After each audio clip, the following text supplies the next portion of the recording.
basadas en combustibles fósiles. Por eso quiero darle la bienvenida a Kenneth Smith Ramos, ex jefe de la negociación técnica para el TEMEC, de la Secretaría de Economía. Muchísimas gracias, Ken, por estar con nosotros. Bienvenido.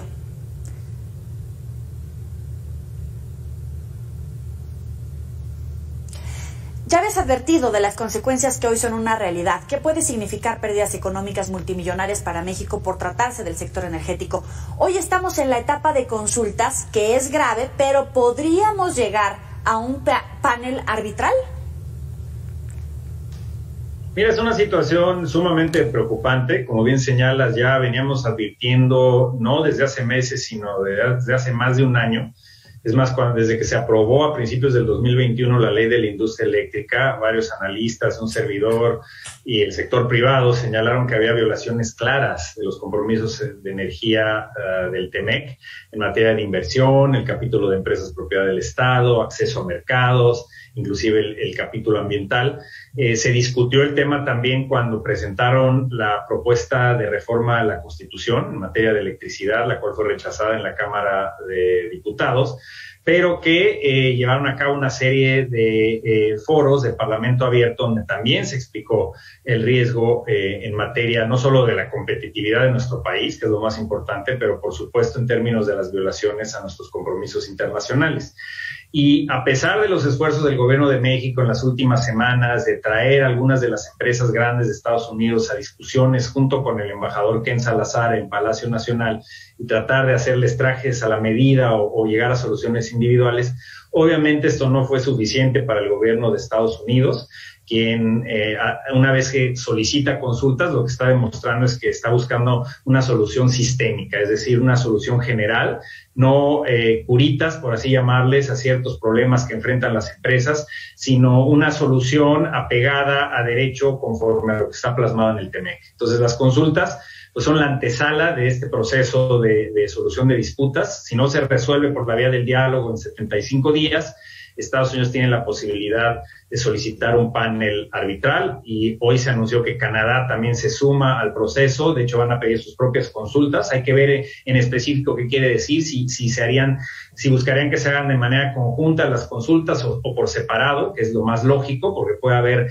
temas en específico que esté imputando Canadá que no necesariamente está presentando Estados Unidos. Pero el punto es que si se hace un panel donde los dos principales socios comerciales de México participan en esto, pues puede ser extremadamente costoso en términos de represalias comerciales contra nuestro país. Claro, y precisamente Canadá advierte que va a sumar sus propias consultas por trato diferenciado a las empresas extranjeras y comienzan a hacerse estos cálculos desde $5,000 millones hasta $30,000 millones, sin hablar del impacto en la competitividad de México o de aranceles.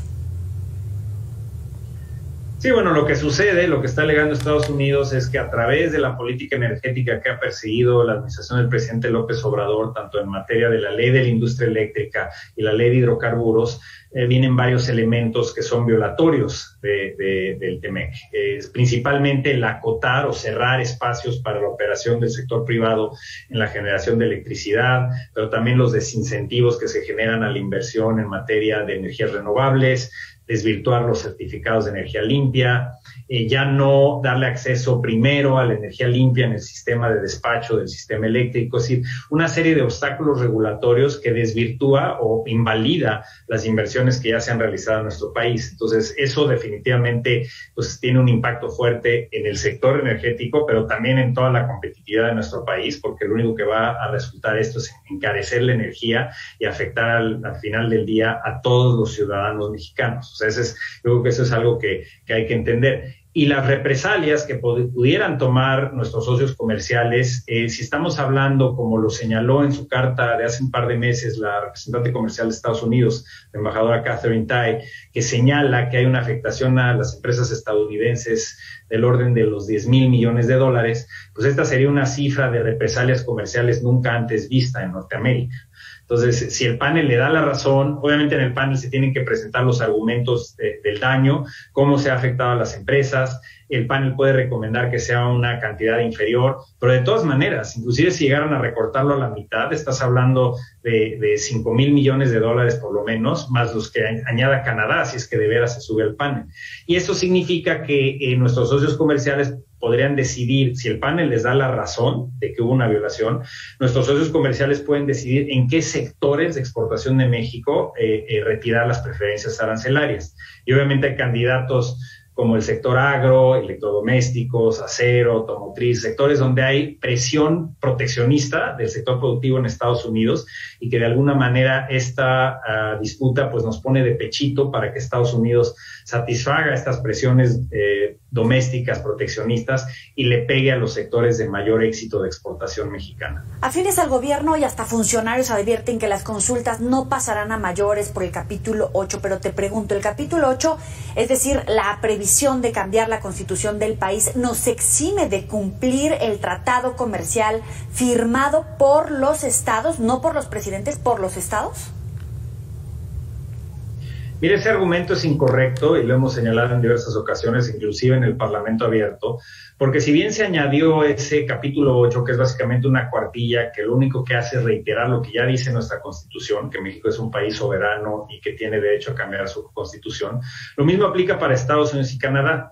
Podemos cambiar la Constitución, nuestras leyes, las regulaciones, pero si al hacerlo violamos los compromisos que están plasmados en el TEMEC, entonces nos tenemos que atener a las consecuencias. Y esas consecuencias es lo que estamos viendo, un posible panel de solución de disputas y posibles represalias. Es decir, el tener el derecho de cambiar tu Constitución no te exime, no es un as bajo la manga para eximirte de la responsabilidad de cumplir con lo que está plasmado en el tratado. Y si tú lees el capítulo de inversión, está con todas las letras, los puntos sobre las IES señalado el sector energético, gas y petróleo y generación de electricidad como sectores cubiertos por todas las disciplinas que están plasmadas en el tratado en términos de protección de inversión.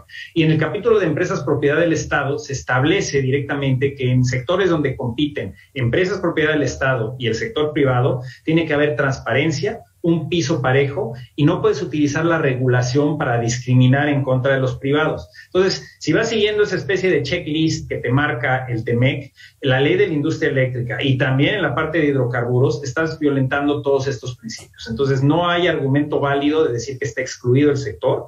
Tú no tienes, digamos, el derecho de violar el tratado simplemente diciendo que eres un país soberano y que puedes cambiar tu constitución. Es tu decisión. Si cambias la Constitución y violas al tratado, puede haber consecuencias muy graves como las que estamos viendo hoy en día. Voy a tomar esto como respuesta a lo que decía en la mañana el presidente de anteponer la soberanía, pero esto no nos exime, en todo caso, de cumplir con los acuerdos alcanzados en el TEMEC. Finalmente, el gobierno dice que hay una oportunidad para avanzar en acuerdos con los chinos, con los ingleses, pero antes de llegar hasta allá quisiera tener claro, y me corrige si estoy equivocada, las disputas comerciales están previstas en estos acuerdos, como el TEMEC, es decir, no es que el TEMEC se acabe, en todo caso, sienta malos precedentes hasta para los chinos. No, mira, yo te diría que, por ejemplo, en México, a lo largo de los años, y hoy en día todavía aplica, no hay un consenso en la población, en el sector privado, el sector agrícola, etcétera, e industrial y de servicios, de tener un tratado de libre comercio con China. No existe ese consenso hasta hoy en día. Yo diría que más bien en lo que debemos concentrarnos es el hecho de que en una relación de esta magnitud con Estados Unidos y Canadá, es hasta cierto punto normal o esperado que haya disputas comerciales. Entre Canadá y Estados Unidos hay disputas en materia de subsidios a madera blanca, el sector de la aviación, etcétera, que han durado 30 o 40 años. Es normal que haya disputas. El problema aquí, en este caso en particular, es que estamos hablando de montos de inversión enormes, o sea, más que en otros sectores. Las empresas en lo individual, en el sector energético, llegan a invertir 1,000 millones, 2,000 millones de dólares en lo individual. Entonces, cuando acumulas todo eso, pues son las cantidades que está señalando Estados Unidos. Entonces, si bien no pone en riesgo el TEMEC como tal, porque está justamente construido de tal manera que existan estos mecanismos de solución de disputas, que no pongan en riesgo el tratado como tal, pero que busquen soluciones específicas a disputas muy concretas. No se pone en riesgo el TEMEC, pero sí manda una señal equivocada a los mercados internacionales sobre la disposición de México de cumplir con sus compromisos. Entonces, si México busca abrir a otros países, como estamos ahorita a punto de iniciar una negociación con Corea del Sur, ampliar lo que tenemos con el Reino Unido, etcétera, o cerrar un acuerdo con Ecuador, pues el hecho de no cumplir los compromisos con tu principal socio comercial, pues manda una señal equivocada a los mercados y sí, en mi opinión, puede aumentar el riesgo país en México. Kenneth Smith Ramos, ex jefe de la negociación técnica para el TEMEC de la Secretaría de Economía, muchísimas gracias por estos minutos y por estar con nosotros aquí en Mega Noticias. Muchísimas gracias, Yoli. Estoy a tus órdenes. Hasta luego.